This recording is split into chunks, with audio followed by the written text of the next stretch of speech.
Good morning girls. कक्षा 9वीं में आपका स्वागत है। विज्ञान और प्रौद्योगिकी विज्ञान 1 हम पढ़ रहे हैं। पाठ क्रमांक 2 कार्य और ऊर्जा। पिछले पाठ में हमने ऊर्जा यानी कि एनर्जी के बारे में पढ़ा था, जिसमें हमने पढ़ा गतिज ऊर्जा दैट इज़ काइनेटिक एनर्जी।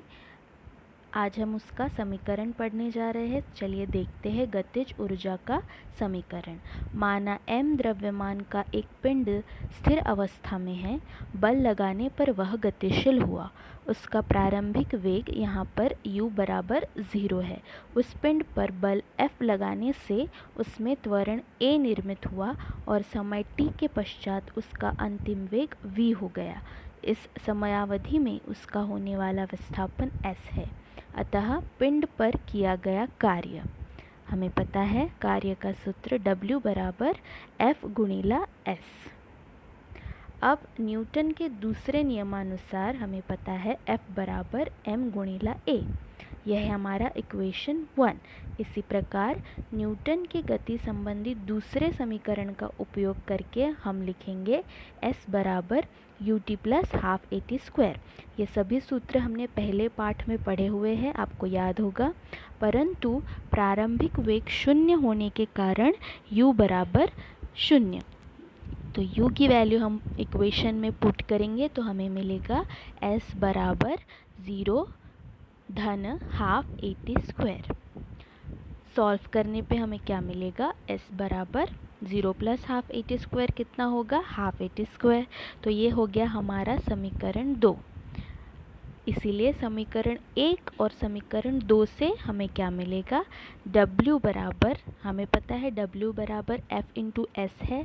तो अब हम F की वैल्यू पुट करेंगे और S की वैल्यू पुट करेंगे तो हमें मिलेगा W बराबर MA into half at square. ये हमें कैसे मिला, समीकरण 1 और 2 से।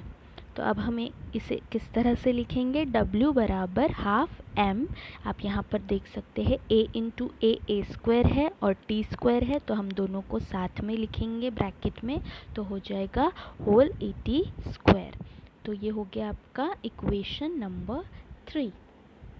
अब न्यूटन के गति संबंधी पहले नियम से हमें मिलता है v बराबर u प्लस at। यहाँ पर फिर से हम u की वैल्यू पुट करेंगे तो हमें मिलेगा v बराबर 0 प्लस at।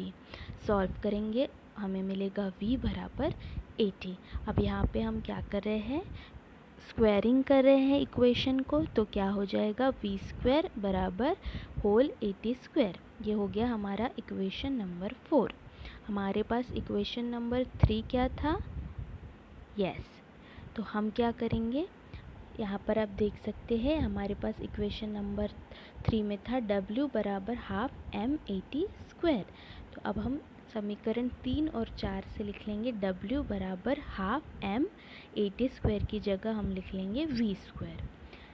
सो पिंड द्वारा प्राप्त की गई गतिज ऊर्जा अर्थात उस पिंड पर किया गया कार्य होता है, और हमें पता है काइनेटिक एनर्जी बराबर W, इसीलिए काइनेटिक एनर्जी बराबर हाफ mv स्क्वायर, यानी कि गतिज ऊर्जा बराबर हाफ mv स्क्वायर। तो आइए इस सूत्र का इस्तेमाल करके एक उदाहरण हम छुड़ाएंगे। 250 ग्राम द्रव्यमान का एक पत्थर 2 मीटर पर सेकेंड वेग से ऊंचाई से नीचे गिरता हो तो उसकी गति 2 मीटर पर सेकेंड होगी। उसी समय उसमें कितनी गतिज ऊर्जा होगी। तो यहाँ पर आप देख सकते हैं m बराबर आपके पास है 250 ग्राम, ग्राम को हम किलोग्राम में कन्वर्ट करेंगे तो हो जाएगा m बराबर 0.25 किलोग्राम। हमें पता है 1000 ग्राम बराबर कितना होता है, 1 किलोग्राम। तो उसी सूत्र का इस्तेमाल करके आपको ग्राम को किलोग्राम में कन्वर्ट करना है। इसके बाद आप देख सकते हैं यहाँ पर दिया गया है v बराबर 2 मीटर पर सेकेंड। सूत्र अभी हमने पढ़ा, kinetic energy is equal to half mv square. सारी वैल्यूज़ हम पुट कर देंगे तो हमें क्या मिलेगा, half into 0.25 into 2 square. 2 square हो गया 4, 2 डिवीजन में है, 4 मल्टीप्लिकेशन में है, डिवाइड करेंगे तो आपको मिल जाएगा 4 डिवाइडेड बाई 2 दैट इज़ 2।